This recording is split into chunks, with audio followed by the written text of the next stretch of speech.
Hey, everybody, and welcome to episode 14 of the Carrie Rolled On Show, where we spend 30 minutes or so a week having conversations that matter to the mompreneur's body, mind, and business. I'm your host, Carrie Roldan, and I'm a wife, a mother, a best-selling author, a business consultant, a personal growth junkie, and your total business BFF. And today, I have a twitch in my left eye, so I'm not winking at you guys. It's just really irritating me. But I help busy mompreneurs to trust their instincts and let's try that again, and gain clarity, confidence, and focus so they have the freedom to move forward powerfully and create a thriving business that both serves the world and supports their family. I created the Carrie Rolled On Show because I have stumbled and continue to on my entrepreneurial journey because the road to success thus far has been full of potholes, detours, and dead ends, not to mention self-doubt, fear, worry, debt, marital tension, and personal struggle. I wanted to share what I continue to learn on my journey in the hopes that it will help others too. So I've also created a Google Plus community called Business Besties.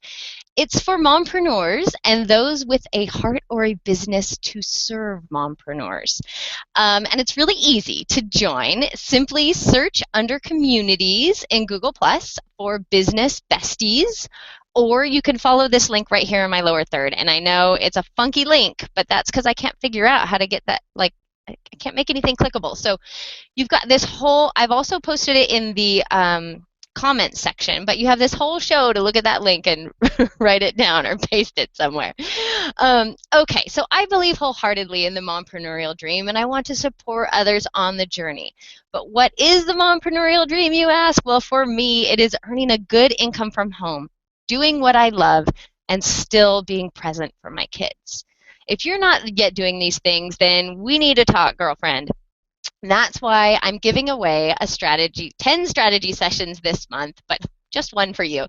And because we moms, we need support in body, mind, and business. And the truth is that there are too many of us feeling stretched way too thin. We're overworked, we're exhausted and overwhelmed. And that's where I come in. So to qualify for a complimentary strategy session, just email me, coachcarrierolledon@gmail.com, and I will get you the application. Okay, so I'm really excited to talk to my guest today and to talk about our topic today. We had so much fun in the green room already, just like talking about the possibilities.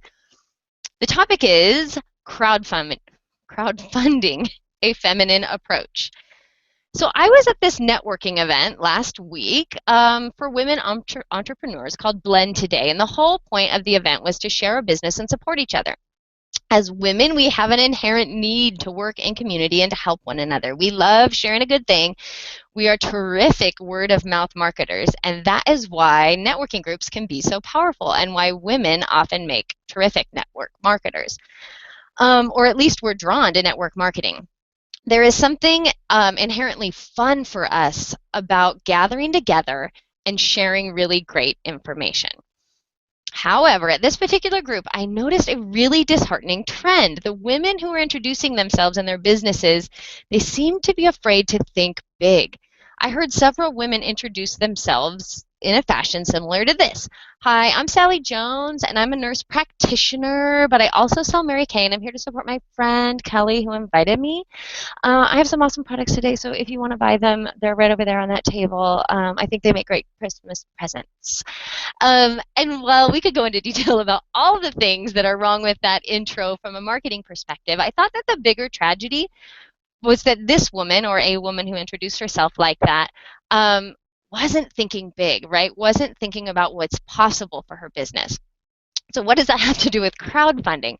So I believe that the notion of crowdfunding is feminine at the core because it involves creating a community of supporters who are willing to donate and share. That it's about like lifting each other up and doing that whole word of mouth thing, sharing a really, really good thing. The idea is simple, to tell people what you want to accomplish and then ask for help in getting it done, but the execution isn't necessarily that simple. Crowdfunding done well can produce some really big results beyond raising capital. So I'm really interested in talking about crowdfunding for a lot of reasons. But I really want to get to the guest today, who is James Fierce, who I met a few months ago when we were both guests on a hangout about being a great hangout host. So Jim is the host of a very popular hangout on air called Get Busy with Jim and Kit, where his aim is to support small business owners. In fact, Jim's personal mission is to help small business entrepreneurs reach their full potential by focusing on their business model, fixing what's broken, and expanding what's not. So you can tell why we totally get along. Jim is known as the innovation coach. He's an industry disruptor, results-driven innovator, and creative idea implementer.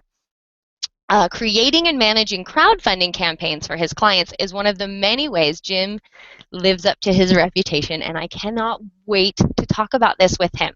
So in today's episode, you're going to learn what crowdfunding is, when and why it might be appropriate for your business, and the do's and don'ts. It's a lot to cover in a half hour, especially because I've been just chatting away for the first 6 minutes already. So let's get the conversation started. Let us know you're here by leaving a comment in the comment section and maybe answered some of these questions for us. So have you ever donated to a crowdfunding campaign? Have you ever shared one that you didn't have any direct, you just shared it because it was awesome, right? You didn't know the people who were involved in it. Or have you ever been asked by a friend to share their crowdfunding campaign but hesitated or not felt right about it? So those are my questions for you. Jim, I am so glad that you are here. Go ahead and unmute yourself. I can't wait to get started in talking to you because we have a pretty awesome topic today, or a loaded topic full of potential. So hi. Hey. Hey, Carrie, thank you so much for having me on the show today. You know what? It's so nice to be on the other end of things, not having to run the show, but actually just being able to kind of sit back and be a guest. I love it. Right? I know I love being a guest because it's so just like you just show up and share your knowledge, and you guys watching have no idea how hard I'm working over here on Right. the other It end. is. It looks effortless, but trust me, I know, Carrie. It's so not effortless to run a show. Oh, well, thank you for saying that. It's getting easier every time. And I'm seeing people are showing up, so this is great. But so, Jim, let's just start with a bare bones basic. For someone who is maybe they have a business, they don't know how crowdfunding might work for them, or even really what it is at its core. So, can you just tell me what is crowdfunding? Yeah, and I'm a firm believer in the keep it simple, stupid, right, philosophy of doing business. And crowdfunding at its core is just really honestly, if you have a product or an idea or a business or a service that you want to get out in front of people, it's a way of garnering support first from your most intimate network, right, your good friends and your good family, and then taking it from there, hopefully maybe having a little bit of viral action behind the campaign. But it's really a matter of just getting people together to support you, whatever product or service that you have that you're offering, right? Um, Yeah, okay, so that's pretty simple, right? So right. it's when you say support, um, what is, I mean, are we talking, I know you and I in the green room talked about all of the implications of crowdfunding and what it could be, but at its bare minimum, when you say support, you're talking people donating dollars? Yeah, exactly. Well, a couple of things, because you definitely want people to support you and donate dollars to the crowdfunding campaign. But other ways that they can support you is by sharing the campaign with their friends and family, by helping you to get the word out there about your campaign, and by being a what I call a super fan, right?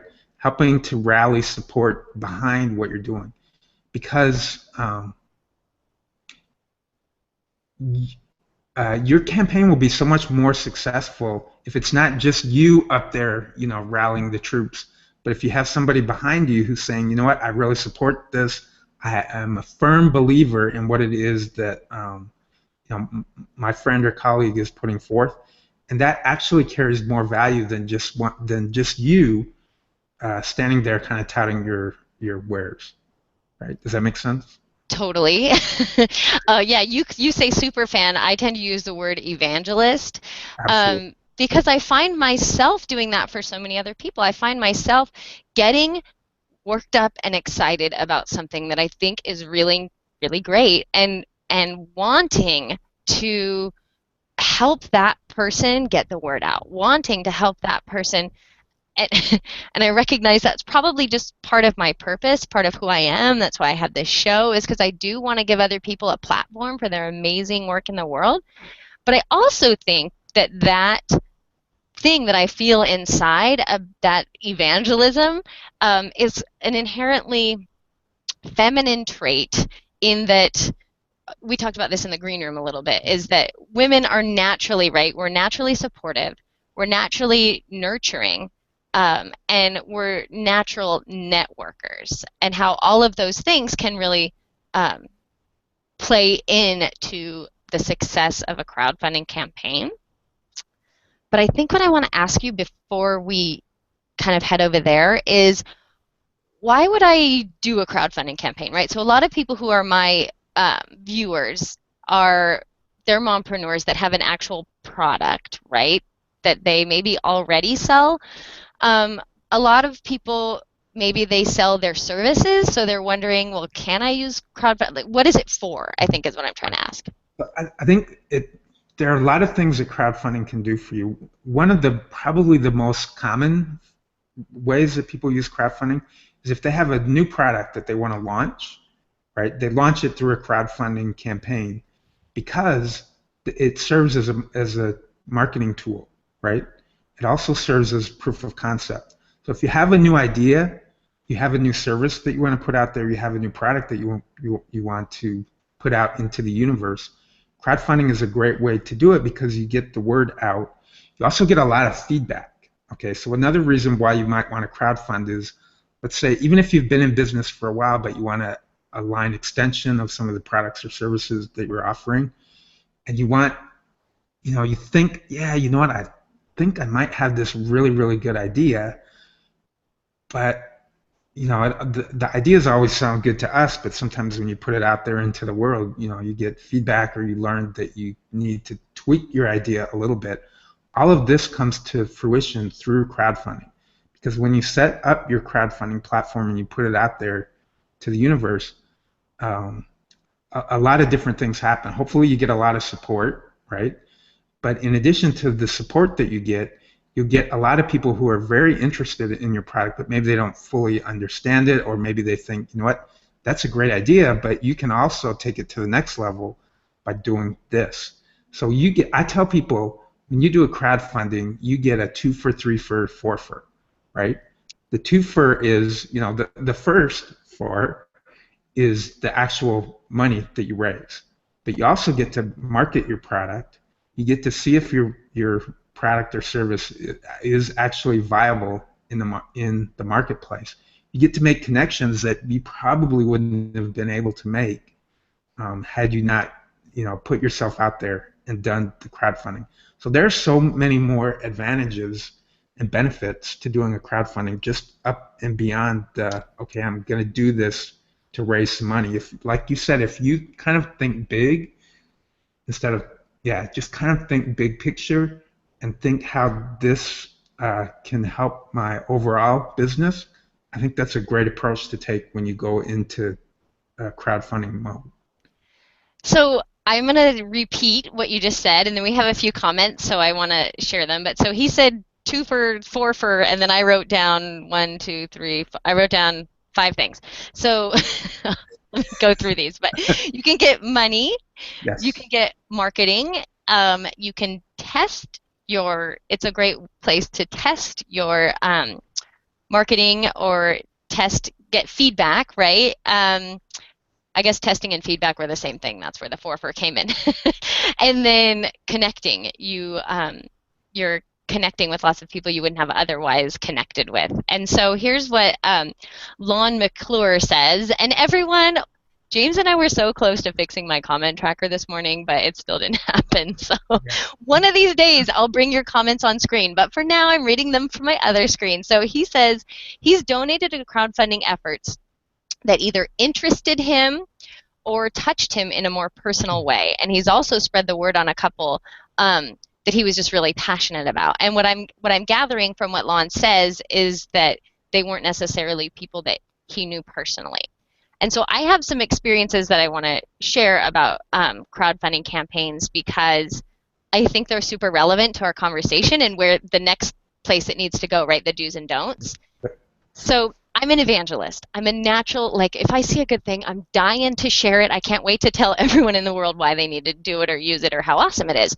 Um, and I have shared a few crowdfunding campaigns. So, and this is important too, because you and I were talking in the green room that you don't have to, well, it's great to think super big, right? You can think of, Yeah, you can rein it in. Yep. yeah. And so I have a cousin who used a crowdfunding campaign to launch um, a product that it's called Stick Quick.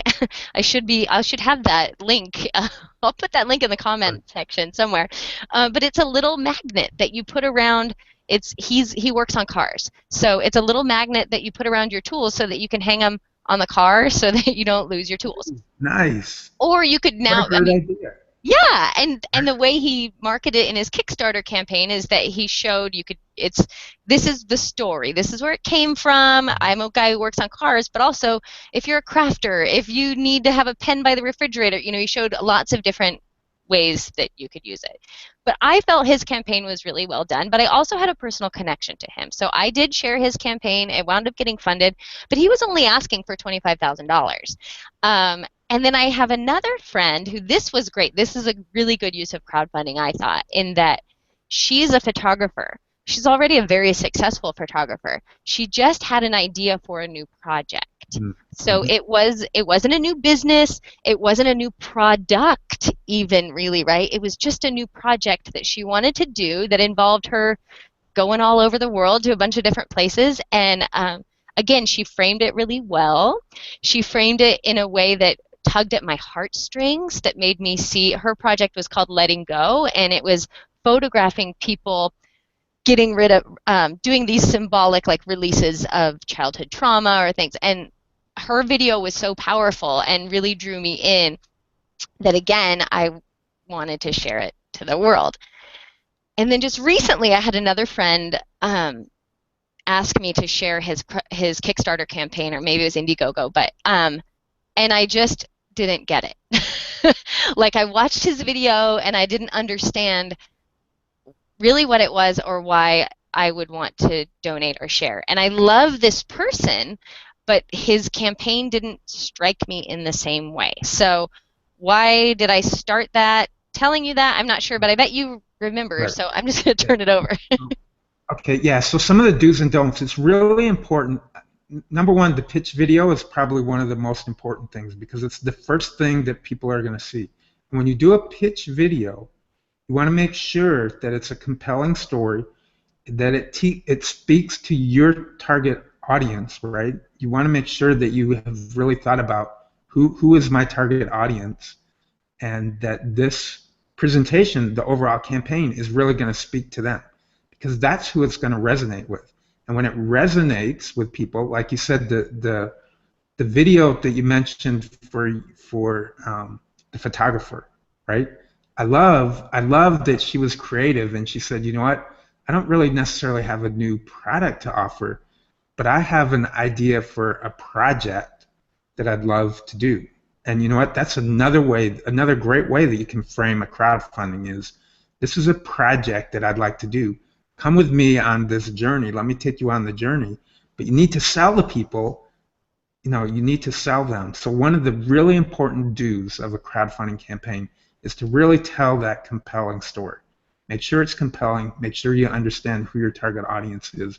And definitely have a pitch video. The quality of the video can be okay, but the message that you convey has to be on point, because people are gonna resonate with the emotion, with the story, with the compelling story behind it. And so, I firmly believe that if you're good at selling the story, then you'll get a lot of support on your campaign. So I believe that too, and I think that's you and I both know, right? Stories sell, Yeah. and that is absolutely what got me to with the the photographer friend, she was actually a friend of a friend, so she's someone I'd never met. But Mhm. because my friend had recommended her and she had spoken glowingly about her, and because I just love the idea behind the project, Right. I donated. But she also did a couple of other things really well, and these were maybe reasons I didn't donate the first time I saw the video. Actually, I shared. I shared it all over the place because I thought it was great, but I didn't donate right away, which maybe says something about me, but we're not going there right now. But I eventually donated because she did a couple other things really well. And I know you and I were talking about this in the green room, but she offered some incentives and then she really kept me on the journey. So, can you talk about how Yeah. to do those things? So, and you know what?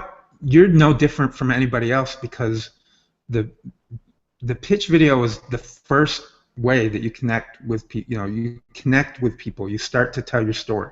So it's very important that you're able to do that. You're able to get people to resonate because, like you did, at least people will share it, and some of those shares may resonate with people in such a way that they will want to contribute. But the contribution is a whole kind of a whole different story because you can typically in a crowdfunding you have in a well, let me take a step back. The most common crowdfunding uh, platforms that are out there are the donation-based crowdfunding, right? There are some other types of crowdfunding. There's equity. Um, it escapes me right now, but there are several other types of crowdfunding. But the most common is where you get on and you make a donation, you buy a product or service, and there are several different product or service offerings at different price levels. So, like you said, one of the other really critical pieces of the equation is that you offer something, a service or a product that somebody is going to be interested in. So your photographer, she was probably offering different levels, like maybe she had some things that you could opt in at $5, some other things at $10, $20. You know what I mean? So you need to really think those offerings through really, really, really well, those rewards through really, really, really well, so that those also will entice people. Because if people land on your crowdfunding and they're kind of yeah, this is kind of cool, but you have something in your offerings that they can use anyways and make good use of, then they're likely going to donate, right? Yeah, so in fact, it's funny because I can't remember what offering she it's something that hasn't come to fruition yet. I know that. Whatever I get from her campaign is that I get it when her this project is complete. Right. And I don't even remember what it was, but it was good enough, right, to get me to donate 25 or 50 or whatever I wound up donating to her, because I was like, oh, yeah, that would be cool. That's worth my, X amount of dollars. Um, and yeah, Yeah. I'm thinking about when I have been asked to donate. And I know this is a separate thing, but crowdfunding also happens a lot when people die and there's like a funeral fund. Right. And Right. those are the ones where I just see give what you can, right? But Yeah. Right. in every other situation, it is about you're donating to my campaign, to this project or this thing that I'm trying to create. But also, yeah, you're usually getting something for your Exactly. donation. Yeah. Yeah. Yeah, and it's important, and I think probably your photographer friend, she may put an album together, right, with the various people that she's photographing, and that would make a good reward. So yeah, you can be really, really creative and innovative with the reward structure that you put together, and those are the things that, in addition to just getting on board with your project, offering something that's of value to the people is great. And the other kind of feedback that you get when people go and they look at the rewards that you're offering, you're going to get feedback, both positive and negative, on those rewards. And if, say, for example, you're starting a new line of products, right? And you get feedback on that line of products that causes you to either not go in that direction or just tweak it up a little bit, that is so valuable. I mean, that information is so valuable, and you're getting paid. Okay, the other twofer type of a thing with crowdfunding is you're putting your product out there, you're marketing it, and you're raising money at the same time that you're marketing versus spending money to put a marketing campaign together. Um, Which is awesome, it is right? awesome. Right. So let's talk. I can't believe it. We're already at 10:55. So I've written some do's, right? Do have a pitch video that tells a compelling story. Do offer something in exchange for the donation, some sort of reward incentive. Um, do you want to talk don'ts? Do you want to give me more do's? Yeah. I'm going to let you go with Yeah. it. So, okay, let me see if I can think off the top of my head a couple of, the biggest don't, okay, the biggest don't, the biggest kind of misunderstanding with crowdfunding is the thought that I can just put this out there and they will come. Crowdfunding, to do it effectively, and especially if you're doing a bigger project, and by bigger project I mean probably anything where you're going to ask for $10,000 or more, it is a project. It needs to be handled as a project. And the biggest don't is don't just think that you're going to come up with this campaign and put it out there. You need to plan. You need to plan it probably 2 to 6 months in advance. You need to start building your network and start rallying your troops probably about 60 days before you're going to launch. And then you need to do kind of the final push and get any PR and really have all of this very well organized and coordinated 30 days before you launch. And then on the day that you launch, you literally, if you can, within 48 hours of launching your campaign, if you can raise 30 to 40% of your funding goal within the first 48 hours, then some magic is going to happen. And a lot of the platforms have algorithms built into their platform.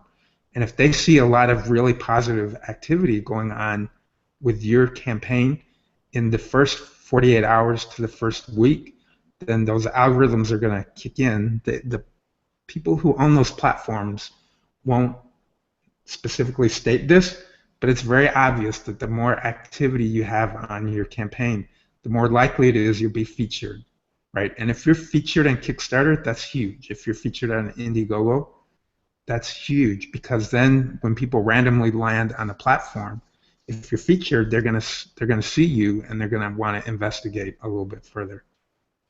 Is that Yeah, that's so perfect. So what I wrote, so as you've been talking, I've been writing notes, and Nicole Levac says, "Great tidbits, loving this, and thank you for highlighting the different points. It saves me from taking notes." So you're welcome, Nicole. But what I wrote here is, don't think that if you just put it out there, they will come, and right? do plan carefully. And I added my own thing because you gave a wealth of information in like 2 sentences, right? About, but I would say consider hiring somebody, right? If you're going to do it right, consider hiring a crowdfunding manager Right. like my friend Jim here. Because as you can tell, it's like any product launch. It's actually the product launch before the product launch. And so it's the idea launch, it's the concept launch. And like anything done well, it does require some strategy and some careful planning, and having somebody with a little expertise on your team is always super valuable. So we're going to go a few minutes over today, Jim, but do you want to tell people where to find you, how to get a hold of you, and maybe I'm just throwing this out there if you want to talk about what it entails. You don't have to, but what it entails on your part, how you Right. yeah Yeah. how you So manage. yeah, absolutely. So I'll do anything from just consulting. Like if somebody says, Jim, you know what, I'm gonna run this project myself, but I just want some tips, some consultation. I'll do that. I'll do anything from consultation to full on oversight and management. And it is like any other project. It is, and again, depending on like how big your crowdfunding campaign is, it's like any other project, and you have to manage it well. So one of the things that I do is I provide complete oversight. I understand all of the steps that are the very important steps, the critical steps that are required for the campaign to be successful. So I can help in that area, you know, from soup to nuts. You know what I mean? Right?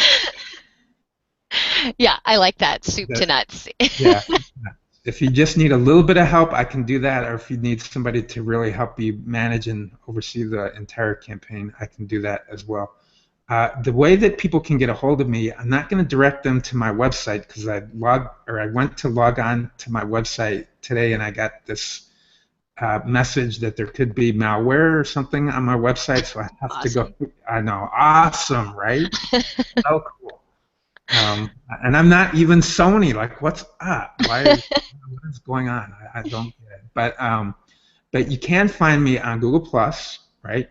And you can reach me by email at fierce, FIERCEJ, at gmail.com. Perfect, Jim. So, yeah, sorry, guys, about Jim's website, but everything happens for a reason. So, you guys are meant to connect with him via Google Plus or to email him.